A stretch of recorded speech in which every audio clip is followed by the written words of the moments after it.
Hi, my name is Rami Khalil. I'm the co-founder at Liquidity Network. And today's presentation will be about a variant of our NOCUST protocol that uses zero-knowledge proofs to prove consistency of what's happening. So first, a brief intro to off-blockchain transactions. So could you please raise your hand if you're not familiar with any second-layer solutions such as payment channels or Plasma or NOCUST? No hands raised, so everyone is familiar. If you're not familiar with second-layer solutions, could you raise your hand? If you are familiar. If you are not. Again, no hands raised. Okay, so I'll still go through a brief intro. So if you're doing transactions on the blockchain, you essentially throw your transaction into the mempool and then hope at some point that it gets included in one of the blocks, and then you get some kind of confirmation on its inclusion in the blockchain. So one downside of this is that you have very high latency on the guarantee of finality of or the guarantee of inclusion of your transaction. Essentially, you can throw in a transaction with a very low transaction fee and then wait forever and never get it included. In off-blockchain protocols, you do all your communication directly with a known peer. So in payment channels, you know who the counterparty is in the payment channel that you're using. In a commit chain-based protocol like Plasma or NOCUST, you know who the operator is that you're communicating with. So essentially, you can have low latency on some sort of guarantee that this transaction is going to eventually be included in one of your blocks.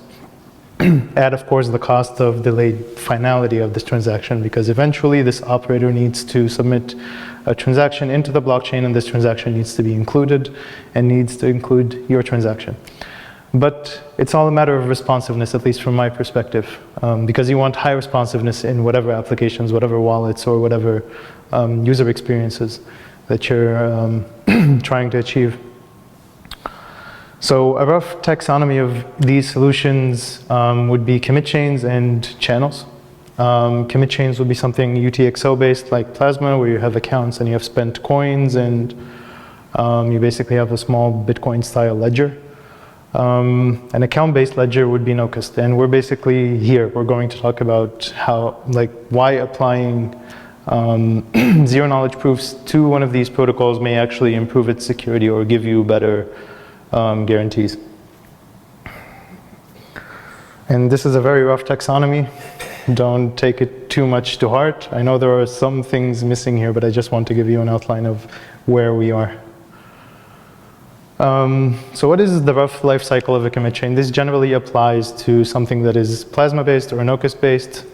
Essentially, you have the central operator, and this operator gathers a few of your transactions and commits a single block to the chain that enforces all of your transactions. Of course, the less data this block includes, the more cost-effective things are and the lower value payments that you can make.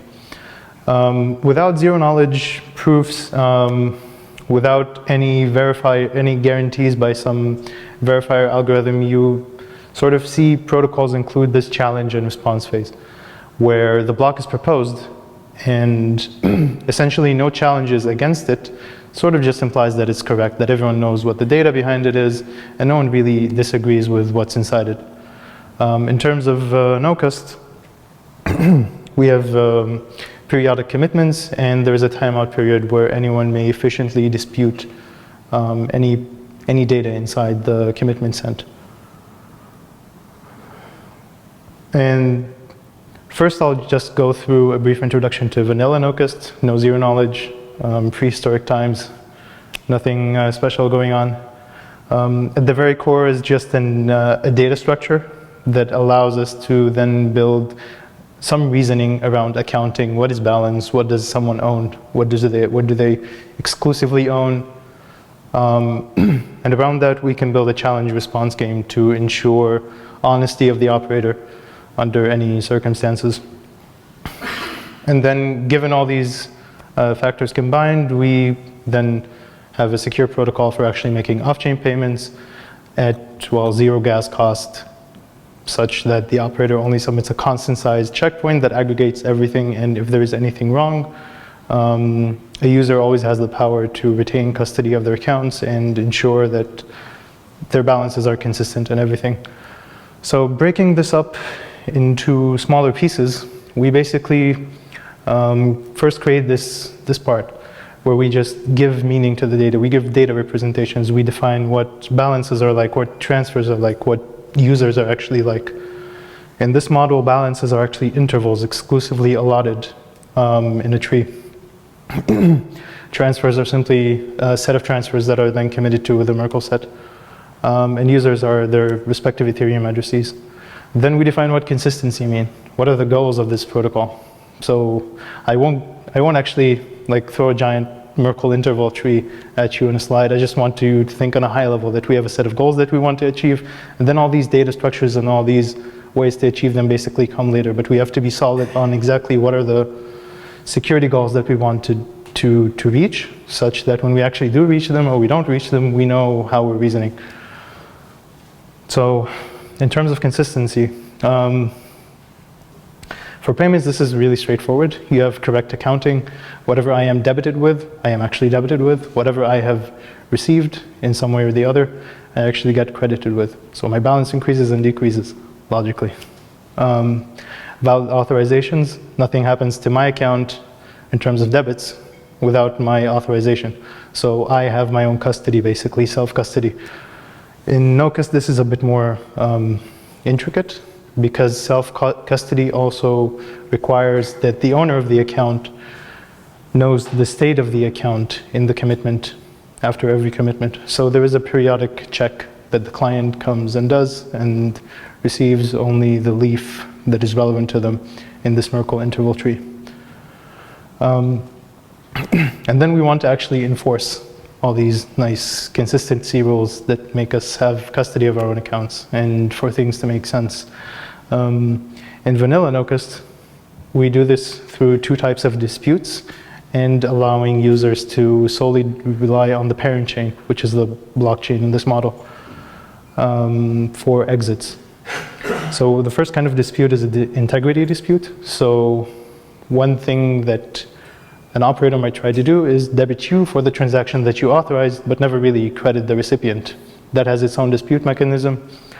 And the other one is an availability dispute, where that just makes sure that you know the data that you need to guarantee yourself custody of your funds, no matter what this operator does. Goes offline, gets hacked, explodes. And with the parent chain exits, you can always leave without anyone's permission, so you are the custodian of your funds. So these are the building blocks that we're going to play with and then add some zero knowledge to, so that we can maybe get rid of some of them in the enforcement or make things better. So the first challenge is to really look at this and then decide what is actually worth verifying zero knowledge and what would that even give us in terms of guarantees or in terms of reaching our security goals that we define. And we can really look in the middle and look at the consistency criteria. So we can, if we can ensure valid accounting, if we can ensure transfer delivery, and if we can ensure custody, then great. And when I say that, I mean if we can ensure it upon submission of the checkpoint. So what we would do is basically define some constraint system that would validate all these things given a zero knowledge argument. When the verifier is given a zero knowledge argument, that the operator can satisfy. So some questions we ask ourselves when we want to shift this protocol into something that actually utilizes zkSNARKS or zero knowledge proofs in general. We still haven't decided if we're using SNARKS in this talk. Is what do we actually gain from the verification? So what do I want to verify? Do I want to verify correct delivery? Yes, that's something that would be nice, because then I can get rid of one of the enforcement mechanisms. I don't need to dispute transfer delivery anymore if I know that commitments just satisfy this constraint system. What are the drawbacks? So there can actually be drawbacks to using zero knowledge proofs, and the most straightforward one is that you have to generate the proofs. And if you're using a protocol like NOCUST, you actually have zero gas cost for your payments. So you can actually do not just microtransactions, you can go to nano transactions and send less than what is what one gas is worth. So if you have to spend a lot of CPU time, or hopefully sometime soon GPU time, to compute these proofs, that might add to their costs, and then you have this lower bound on what is cost effective to transmit. And then also you have to orchestrate some trusted setup if you use certain SNARKs. Reiteration, so once we've introduced some of these nice constructs, what can we just get rid of? Remember back here we had a very nice core of an interval Merkle tree that actually lets us build all of these things. But that is also added complexity. It's not as straightforward as a simple Merkle sum tree or as a simple Merkle tree, right? So maybe we can get rid of some of these things, including enforcement. So this is what NOCUST could reduce to once you actually introduce some consistency guarantees. You don't have to deal with intervals in your Merkle trees or even sums in your Merkle trees anymore. You just have to deal with Merkle trees where the leaves only represent some account with some state, which is the balance. Your enforcement doesn't rely on a consistency dispute anymore. It just includes a ZK proof along with all of your commitment submissions.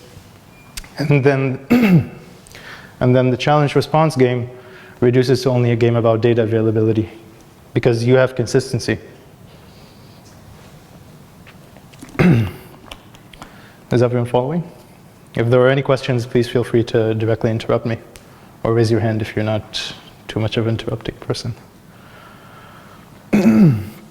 So, right, this is just challenge number one. What is useful? Like, what do we want from this protocol? And what is useful to put in zero knowledge? Challenge number two, choosing an effective scheme. So there are a lot of things out there. And when you look at the blockchain as this really sensitive resource that you have to pay a lot to use, or that you don't want to exhaust, or that you want to increase the scalability of, you sort of come to the conclusion that as of right now, SNARKs are really the most cost-effective in terms of the verifier way to do things. So number one, at least these are the criteria in my opinion. You might have different opinions, and that's fine. That's just a matter of difference of design philosophy. So in terms of verification, it really all boils down to the gas cost. You can express this in multiple complicated terms, such that how long is the argument? Is it constant sized? Is it correlated with the size of the constraint system or the statement? But it really boils down to gas cost, in terms of Ethereum at least. And proof generation, how much does it cost to generate a proof? How flexible is my proof generation process? In the first slide, I mentioned responsiveness as being something that is important. And if you're at the engineering level, at the end user engineering level, you want to give that user signals that indicate that something is going on, something is being processed. And you want those signals to actually be meaningful. You don't want to give fake signals and then have your system crash and then none of those signals make any sense. So that actually matters how you're generating the proofs. Are you generating a really giant SNARK that will take you half an hour, or are you generating small pieces that you put together and then you can sort of affirm the last state that you've reached? Also in terms of cryptography, what are your setup assumptions? So this is not straightforward. So you could be able very easily to orchestrate a setup using an MPC like Zcash did, or you might not have those resources. So this is something you also put in mind. Are you willing to pay some of the other costs just to use something that doesn't require a trusted setup, or are you willing to do one? And also, once you do this one, are you worried about quantum security? Are you going to be working with a blockchain, or are you just going to send proofs to some counterparty? You take a lot of these factors into your design decision. And the primitives employed. Also, what are the assumptions behind the SNARK or the STARK that you're using? What do you trust, what you don't trust, what you think will be broken in a few weeks, days? So then we reach an intermediate state where we, at least for NOCUST, we say, okay, we're mainly concerned about blockchains. We want to keep the cost as low as possible. So it's mostly a matter of enabling even the smallest nanotransactions that your browser might want to pay to a website for a single visit. So we reach this, this new NOCUST with zkSNARKS for enforcement, which was previously just some ZK proof that we haven't decided yet. What is the third challenge? So efficient statements. So your consistency rules, you might take them and you might express them in some very straightforward language that then boils down to a constraint system such as R1CS. And some of the recent things or the really popularly used things that have come is that you're able to construct certain operations efficiently, such as hashing or signature schemes or encryption, by generating even an elliptic curve for the scalar field in your SNARK. When I say generating an elliptic curve for the scalar field, is anyone not familiar with the terms that I'm using? I guess I haven't attended the previous 2 talks, so I guess those must have been really good because you know roughly what I'm saying. So one nice example is actually generating this curve. This was first proposed by Ahmed Kozba from Berkeley. Zcash employed this as Jub. I understand also there's also now baby Jub for Ethereum's BN curve. And this allows us to do a nice commitment scheme, Peterson hashing, and also verify Edwards curve signatures. And then there's also MIMC, encryption and hashing, which given the right parameters gives some nice guarantees. So this is actually, this is a bigger challenge than one slide. This is really the difference between, am I going to respond to my user in an acceptable amount of time, or am I going to go generate a really long proof that will take forever? And how you approach this challenge really affects what the usability of your protocol and what the cost effectiveness of your protocol will end up looking like, or your implementation of your protocol, to be more precise. So let's say we apply some of the nice things that we have just seen in the previous slide, and we go with Peterson-Merkle trees, which is just Peterson hashing, and then you do it in a tree style. And you say that you're going to use EDDSA signatures and not ECDSA signatures, or not the native blockchain signatures. Maybe the native blockchain is EDDSA, but maybe it's a different curve. So you take into consideration that you're going to express your consistency concerns in the most efficient and cost-effective way possible. And by that I mean you reduce the number of constraints in your constraint system, or the number of gates. And then you have to operate in a flexible manner. So this is something that Coda uses a lot and was proposed by Ali Ben Sasson from Technion. And it's referred to as proof aggregation or cyclic recursive proof composition.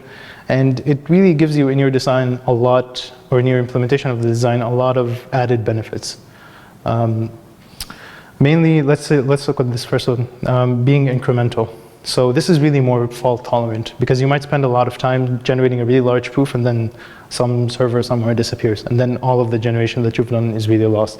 But if you have intermediate small steps that you're taking, you can sort of revert back to the last really small proof that you were concerned about. And a smaller memory footprint. So this machine that is going to crunch out your really strong SNARK doesn't have to include like 100 gigabytes of RAM just to give you what you need. You can do this on smaller machines. The way you're doing the design work, are you actually developing your own zero-knowledge protocols, or are you just taking what's existing, knowing what the limitations are of each method, and then just using those as a sort of out of the box to build a program, to build your system? Or are you taking both approaches? I would say 90% taking what is pre-existing, 10% making what is pre-existing actually adequate for our needs.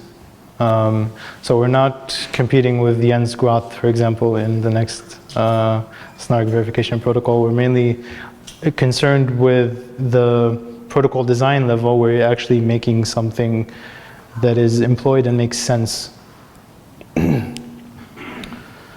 And the way you design that also affects your security and a lot of other factors like usability and cost effectiveness. Right, so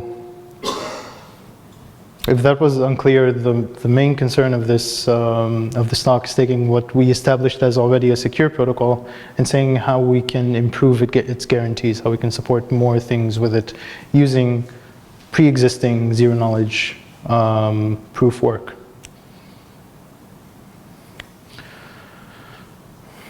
Right, so from a design perspective, when you rely on recursively composable proofs, you can also increase your parallelism. You can do higher throughput and lower latency. Remember that small signal that I mentioned? You want to give to your user a small guarantee that says, I have received your transaction, or I have included your transaction in something. If that something is a really small million constraint proof that you can generate in a small amount of time, you can give back that signal, and then actually that signal means something. It means a small proof was generated and it can be aggregated upon further. You can achieve higher throughput because if you, sorry, go ahead. I'm not saying what you explained, but I'm not quite clear what it means recursively composable. So you can, if you specify a statement, for example, that you want to then translate into a constraint system, this statement can say that the following 10,000 transactions are valid, or it can say that the following 1,000 transaction is valid. If you don't intend on using recursively composed proofs, then you would say these 10,000 transfers are valid, and then you would simply send in the proof for that statement. If you intend to use, this is a practical example, if you intend to use something that can be recursively composed, you would then take the proof that one transaction is valid, the proof that another transaction is valid, and then combine those into a proof of knowledge of a proof of knowledge. And then you can do this in a sort of a hierarchical manner, and then you don't have a limit or a bound on the number of proofs that you want to verify. You simply keep going up one level for every set of transfers or set of transitions. 2 or 3, depending on what you do or what you see is efficient.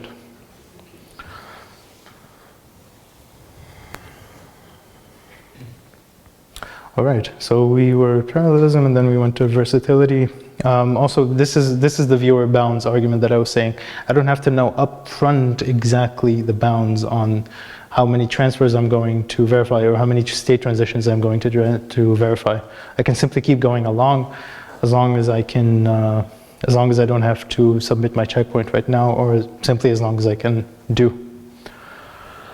And of course, this implies sort of lower costs. So if I were with a rigid system where I have to prove a few 100 million constraints, but I'm only interested in proving tens of transactions, then I have to pay the cost of generating this proof for this very large empty commitment or block. And maybe I don't know how many users I would have at first. Or maybe I don't want to predefine constants and then find myself really uncomfortable with them. Which these concerns really aren't done justice by just 2 words, but I'm trying to be as brief as I can. So it's not only about recursive of cycles of curves. You can also have a bound depth of recursion. So you might know that you're only going to go, if you think of the set of transitions that you're going to combine together as being combined in a tree-like manner, you might want to predetermine the depth of this tree. This is sort of like somewhere in between unbounded recursion, bounded recursion. It has its advantages when, for example, you don't have the nice cycles of elliptic curves that let you do unbounded composition.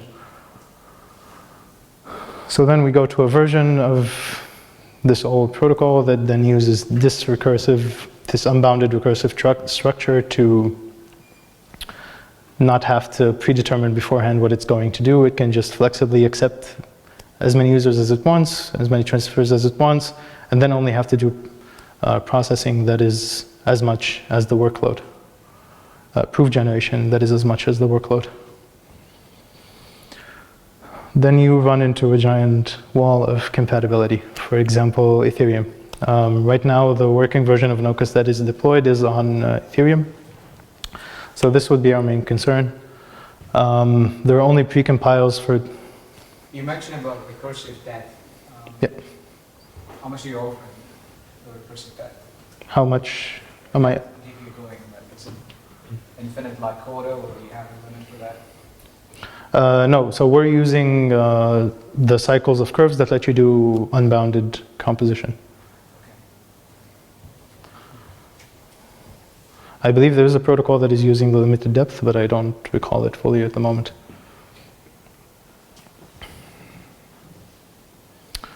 Right, and then when you try to actually bring all this stuff to production, when you try to push out a nice set of code for people to use, you run into compatibility issues where the precompiles or the natively supported operations by the blockchain are not really there to let you do what you want. So in our case, for example, when we use unbounded recursive composition, we need to work with MNT elliptic curves. And Ethereum only supports BN elliptic curves, specifically the BN elliptic curve through precompiles. So it's still not the end of the world. One plausible solution is to just implement our own our own smart contracts and then do all of these elliptic curve operations. Another non-intuitive route is to actually verify one MNT proof inside a BN curve-based SNARK. And then there's also the native signature scheme, and this is more of a headache not just because of verification, but because then whatever application that you introduce then has to take care of creating signatures in a whole other scheme than what is provided by the infrastructure from the blockchain. So you just have more work to do. It's not really a protocol design, but it really slows you down in terms of what you can push out and how easily it can be done. Any questions so far? Excellent audience. Either you're very good or I am making a lot of mistakes and you're too shy to tell me. So other challenges that I have not given any talk about, sorry, I've not given any attention, is, for example, privacy mechanisms. So zero knowledge, these open-ended zero knowledge proofs that let you compose a statement, whatever statement you want to do, are very lucrative for creating privacy solutions. Because essentially you can only show, you have a public part, you know this, you have a public part in your zero knowledge proof, so essentially you can only show commitments in that public part, and then you can sort of have your operator work with proofs and then be able to modify your account state with those proofs being their authorization to do so. So generating privacy mechanisms would be a very interesting design perspective to look from. Data availability guarantees. So in NOCUST, for example, there still is the data availability challenge, right? Because periodically you need to come in, you need to retrieve your account state, and then you need to go away until there's another commitment. This can be also alleviated by just posting the data on-chain, basically, or reduced, like the minimal amount of data that you need to post on-chain so that you don't have to worry about data availability guarantees anymore. But then you also have gas costs.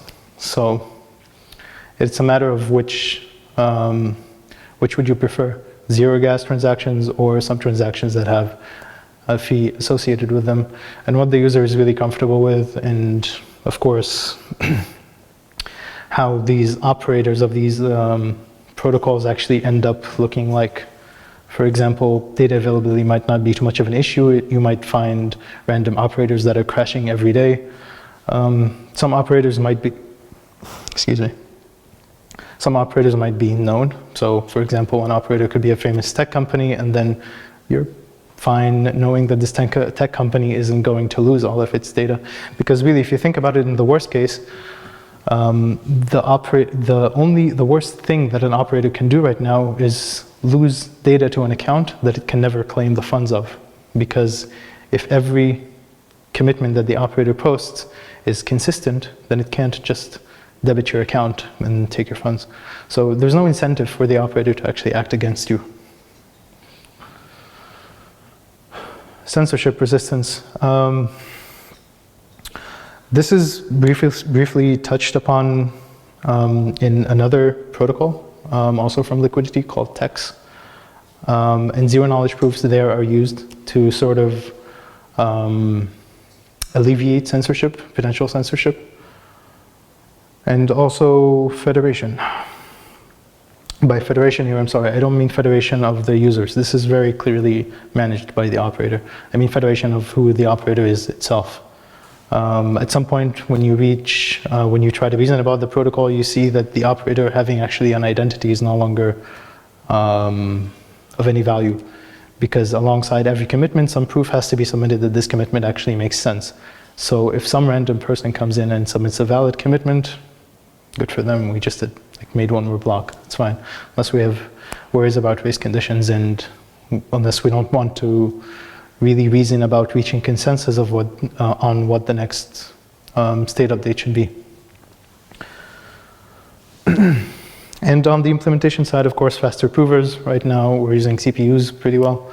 GPU implementations, things with some pre-computations for the scalar multiplications would be good. There's a lot of work that can be done here. Code Ahead has, I think it's still running, a challenge on building a fast prover. I believe the last thing they reached was something that is 3 times as fast as the libSNARK, as the native implementation libSNARK, and SNARK-friendly gadgets. So this is really a matter of what building blocks do you have before you have to start worrying about defining your own constraint systems just to do smaller operations, or what you would consider smaller building blocks, like verifying a signature or performing a hash operation. And formally verified tools. I have not personally seen this so far, but for example, libSNARK, Zocrats, I just haven't seen any formally verified tool that produces R1CS systems or does the computations required for the proofs or things like that. And of course, this gives you some peace of mind.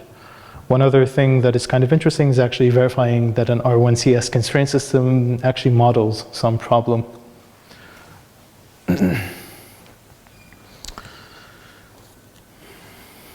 All right.